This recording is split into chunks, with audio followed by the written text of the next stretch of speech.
कामाख्यानगर और भुवन NAC BJD और कांग्रेस पक्षर नामांकन पत्र दाखल। पौर निर्वाचन पर ढेंकानाल जिला कामाख्यानगर और भुवन एनएसी तीन प्रमुख दल मध्य अंक कषा शेष होईछि। पंचम दिन में कामाख्यानगर एनएसी बीजेडी तार 15 गोटी वार्ड मध्य 13 गोटी वार्ड प्रार्थी नामांकन पत्र दाखल कर नगरपाल भाव बीजेडी नामांकन पत्र दाखल कर बीजेडी ढेंकानाल जिला युवा सभापति तथा पूर्वतन नगरपाल धर्मानंद परिड़ा निजर हजार हजार समर्थकों सहित एक विशाल रैली आसी कामाख्यानगर एनएसी कार्यालय रे नामांकन पत्र दाखल कर आगामी 24 तारीख दिन हेबाकु थिबा एनएसी निर्वाचन में 15 गोटी वार्डर 13,371 जन वोटर सेमानक मत सब्यस्त करिवे। सेहिपरि भुवन एनएसी रे कांग्रेस तार प्रार्थी मानकर नामांकन पत्र दाखल करिछि। तेबे बीजेडी और बीजेपी अंक कषा शेष होई नथिबा बडे शेष दिन में नामांकन पत्र दाखल करिवे बोली जଣା पड़िछि। भुवनर 15 गोटी वार्ड पर 18,700 जन वोटर सेमानकर मत सब्यस्त करिवे।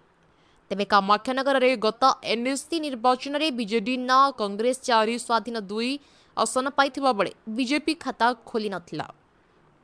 सेहिपरि भुवन एनएसी रे बीजेडी 7 कांग्रेस 4 बीजेपी 3 स्वाधीन 1 आसन हतैथिला। तेबे चलित थर भुवन एनएसी पाई कड़ा टक्कर हेउथिबा बेले कामाख्यानगर एनएसी रे बीजेपी पाई सम्मान प्रश्न सृष्टि होईछि। कामाख्यानगर जनसाधारण आवेदन एवं आशीर्वाद भिक्षा करुछि किंतु कामाख्यानगर विज्ञान अंचल परिषदर समस्त जनसाधारण विजु जनता दल सहित अच्छा एवं आम प्रिय माननीय मंत्री श्रीयुत प्रफुल्ल मल्लिक सांगे अच्छा आमर ढेंकानाल जिलार प्रिय सांसद श्रीयुत महेश साहू आमर जिलार पर्यवेक्षक श्रीयुत विजय कुमार नायक एवं खास करके ओडिशा जो भाव 4.5 कोटी जनता प्रिय माननीय मुख्यमंत्री कामाख्यानगर सबुठ अति प्रिय से कामाख्यानगर समस्त जनसाधारण माननीय मुख्यमंत्री भल पाई आज जो भाव उपस्थित सहयोग और आशीर्वाद कर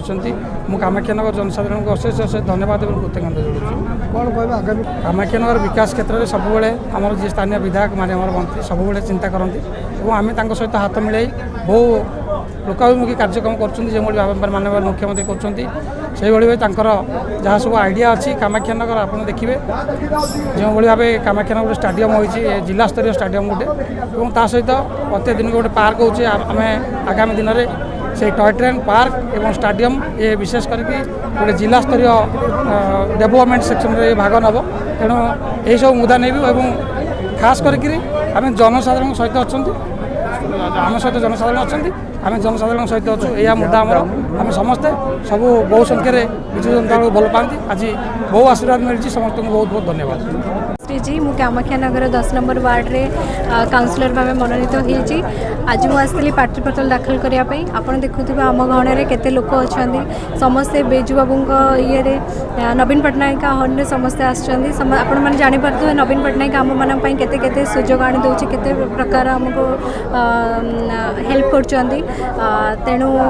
आमको देखिए सब युवपीढ़ी उत्साहित हे आशा कर समस्ते शंख चिन्ह भोट दे आमको जययुक्त करेंगे। धन्यवाद। विनोद महाराणा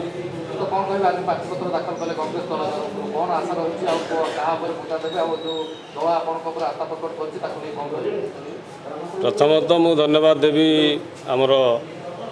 केंद्र सभापति अखिल भारतीय कांग्रेस कमिटीर सभापति राहुल गांधी को जे से मो ऊपर आस्था रखी मते